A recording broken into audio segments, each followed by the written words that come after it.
ને મળવા આવ્યો ત્યારે ભગવાને સુદામાને પોરબંદરમાં બહુ બધું આપ્યું. સમજી ગયા ચાલો કે ભાઈ એક મિત્રને પોતાના મિત્રને મદદ કરી દીધી. આ તો બહુ સામાન્ય ઘટના છે, બહુ જ સામાન્ય ઘટના છે.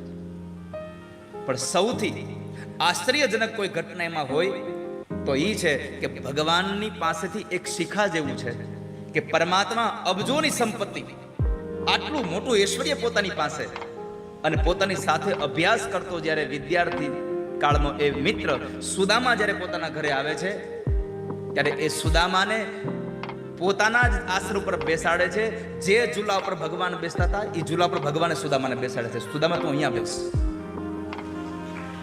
આ વાત એટલા માટે મારે તમને કરવી છે, કૃષ્ણ ભગવાનની કથામાંથી આ આપણને એક સંદેશો છે કે તમે ગમે તેટલા મોટા થઈ જાવ, નહીં તો આપણી ઓફિસ હોય અને આપણો બાળપણનો મિત્ર આપણને મળવા આવે તો હૃદય પર હાથ રાખીને કહેજો તમે એને ક્યાં બેસાડો. એનું સ્થાન કાં તો તમે તમારી સામે એને સોફામાં બેસાડો, કાં સામે ચેર આપો, અને બહુ બધું તમને એમ લાગી આવે તો તમે શું કરો, તમારી ચેરની બાજુમાં એને ચેર નાખી દો. બાકી તમારી ખુરશી પર તો ન બેસાડો એને કે તું અહીંયા બેસે. ભગવાન કૃષ્ણએ એ બતાવ્યું છે કે તમારી ઊંચાઈ ગમે તેટલી થઈ જાય પણ તમારી સરળતાના પગ, અને હંમેશા ભગવાન પાસે માગજો કે પ્રભુ અમારું ઊંચાઈનું મસ્તક આકાશને આંબી જાય એનો વાંધો નથી, પણ સરળતાના, અમારી સહજતાના પગ આ ધરતીથી જુદા ન પડી જાય એવું વ્યક્તિત્વ અમને આપજો, એવો સ્વભાવ અમને આપજો. નહીં તો જેમ મસ્તક વધે ને પગ નીચેથી ઊંચા થતા જાય છે. પરમાત્મા પાસે માગ્યા જેવું છે, ઊંચાઈ વધે મસ્તક નહીં પણ આ પગ જમીનથી જુદા ન પડી જાય, અમારી સરળતા ન જતી રહે, અમારી સહજતા ન જતી રહે. તો ભગવાને આટલું મોટું ઐશ્વર્ય હતું છતાં પણ પોતાના મિત્રને પોતાની જગ્યાએ બેસાડ્યા, પોતાનું પદ આપી દે એ ભગવાન છે. ભગવાન આપણી પાસે નકર કેવું હોય કે આપણી પાસે જે હોય એમાંથી થોડું ઘણું આપીએ, આ તો ભગવાને પોતાનું જ બધું આપી દીધું, પોતાનું પદ આપી દીધું, કૃષ્ણ બનાવી દીધું. બીજી વાત, આપણે થોડી ઘણી સંપત્તિ થાય પછી આપણી પાસે સારી કાર આવી જાય અને એ કારને ચલાવવા માટે આપણને સમાજમાં થોડી પ્રતિષ્ઠા થઈ જાય એટલે આપણે પછી શું કરીએ, એક ડ્રાઈવર રાખીએ. આ બહુ સમજવા જેવી વાત છે, યાદ રાખજો. એક ડ્રાઈવર રાખીએ, એ ડ્રાઈવર આપણી કાર ચલાવે, પણ બનવા સંજોગ એવું બને કે એક દિવસ ડ્રાઈવર આવતો નથી અને એ દિવસે તમારે તમારા સગા સંબંધીમાં ક્યાંક જવું પડે એમ છે અને ઘરવાળા એમ કે હાલો આપણે જઈ આવીએ, તમે હકાવી લો ગાડી આજે. શું કહી, અરે ના રે ના, હું ત્યાં હકાવીને જાઉં, ગાડી દૂર પાર્ક કરવા જવાની કેવું લાગે આપણું. માણસને પોતાનું સ્ટેટસ વિખાઈ જાય છે. પોતાની કાર પોતે નથી ચલાવતો 2 રૂપિયા થયા પછી. ભગવાન કૃષ્ણએ બતાવ્યું કે આટલી મોટું ઐશ્વર્ય હોવા છતાં પણ પોતાના ફઈના દીકરા અર્જુનનો રથ ભગવાન કૃષ્ણએ ચલાવ્યો છે. આ કૃષ્ણની કથામાંથી આ બધા સંદેશાઓ છે આપણા માટે કે પૈસો વધે એનો મતલબ એવો નથી કે આપણને કોઈ આંબી જ ન શકે.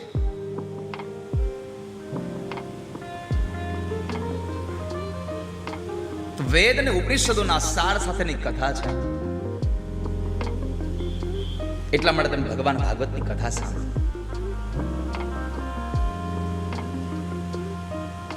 અને આ દુનિયામાં ભગવાન કૃષ્ણ જેટલા ગવાયા છે,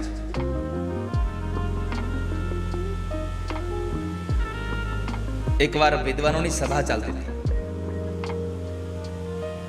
એમાં એક પ્રશ્ન આવ્યો કે મોટામાં મોટો દેવ કોણ, મોટામાં મોટું શાસ્ત્ર કયું, મોટામાં મોટું કર્મ કયું અને સૌથી મોટો મંત્ર કયો. આ 4 પ્રશ્નો વિદ્વાનોની ભાષામાં પ્રસ્તુત થયા એટલે સૌ લોકો સ્તબ્ધ થઈ ગયા. ક્યાં ભગવાનને મોટા કહેવાય? શિવને મોટા કહીએ તો રામ અને કૃષ્ણની મર્યાદા તૂટી જાય. કોને મોટા કહેવાય? મંત્ર કયો મોટો કહેવો? કારણ કે બધા પુરાણોમાં બધા જ મંત્રોની મહત્તા આપી છે. ભાગવત પુરાણ લો તો કૃષ્ણની મહત્તા છે, રામચરિત માનસ વાંચો તો રામની મહત્તા છે, દેવ ભાગવત વાંચો તો માતાજીની મહત્તા છે. શું કરો તમે?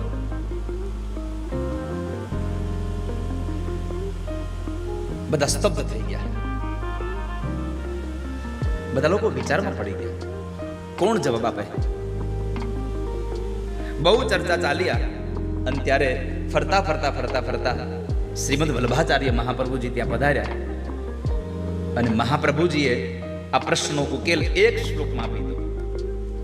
એકમ શાસ્ત્રમ દેવકી પુત્ર ગીત,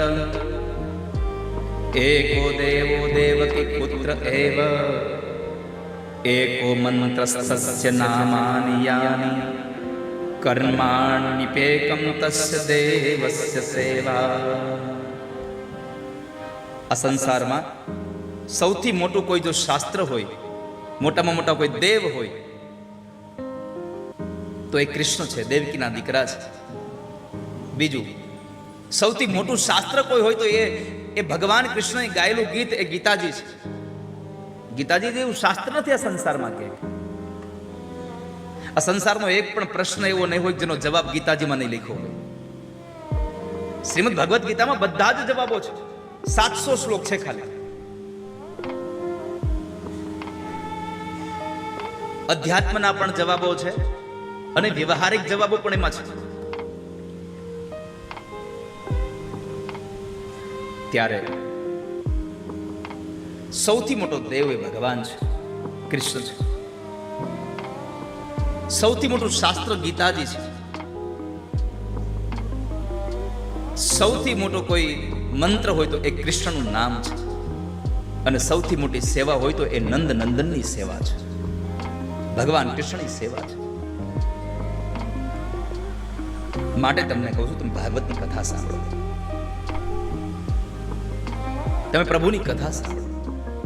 બાપજી, આ કથા એટલા માટે કે આમાં પુરાણોમાં શ્રેષ્ઠ છે. હા, પદ્મ પુરાણની સાક્ષી પૂરે છે.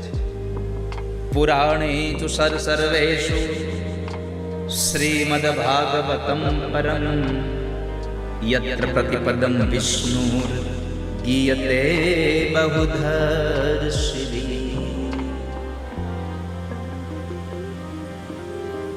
એક એક પદમાં જ્યાં ભગવાનનું અસ્તિત્વની વાતો ભરી છે. યત્ર પ્રતિપદમ વિષ્ણુર ગીયતે બહુધર્ષિભિ, જેમાં ભગવાનની અને ભગવાનના ભક્તોની વાતો કરી છે. આમ જોવા જો તો ભાગવત એટલે ખાલી ભગવાનની કથા નથી, ભગવાનના ભક્તોની કથા છે. ભાગવતની કથામાં સપ્તમ સ્કંદની પ્રારંભ થાય તો શું કહીએ? હું તમને નૃસિંહ પ્રાગટ્યની કથા કહું, એવું ક્યારેય કોઈ વક્તા બોલતા નથી. હું તમને પ્રહલાદ ચરિત્રની કથા કહું છું. ભક્તથી ભગવાન મોટા થયા. કેમ? તો કહે છે કે ભક્ત ન હોત તો આ સંસારમાં ભગવાનને ઓળખત કોણ? ભક્તથી ભગવાન મોટા થયા અને ભગવાન થકી ભક્ત મોટો થઈ ગયો. જો પ્રહલાદે ભગવાનની સ્તુતિ ન કરી હોત તો કદાચ ભગવાન આવ્યા ન હોત, તો આપણને કોઈને ખબર જ ન હોત કે નૃસિંહ પ્રાગટ્ય શું છે. અને ભગવાન નૃસિંહ આવી અને હિરણ્યકશિપુને મારે નહીં તો પ્રહલાદને કોઈ ઓળખતું ન હોત.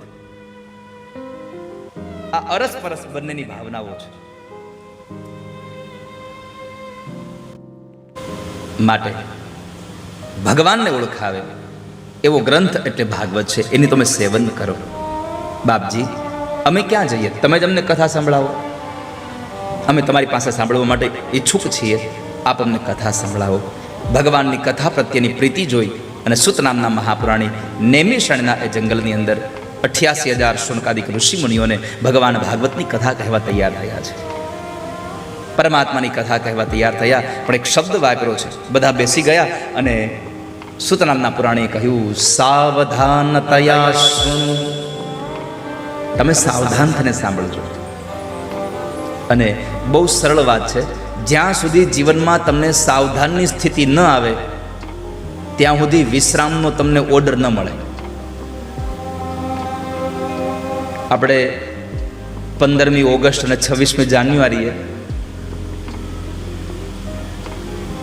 રાષ્ટ્રધ્વજને જ્યારે આપણે સલામી આપવા જઈએ છીએ ત્યારે ઉદ્ઘોષક નથી કહે છે સાવધાન, પછી કહે વિશ્રામ. જ્યાં સુધી જીવનમાં સાવધાન નહીં થાવ ત્યાં સુધી તમને વિશ્રામ નહીં મળે. વિશ્રામ લેવો હોય તો સાવધાન થઈ જાઓ. એટલે અહીંયા કહ્યું, તદહમ તે વિદાસ્યામિ સાવધાનતયા. તમે સાવધાન રહો.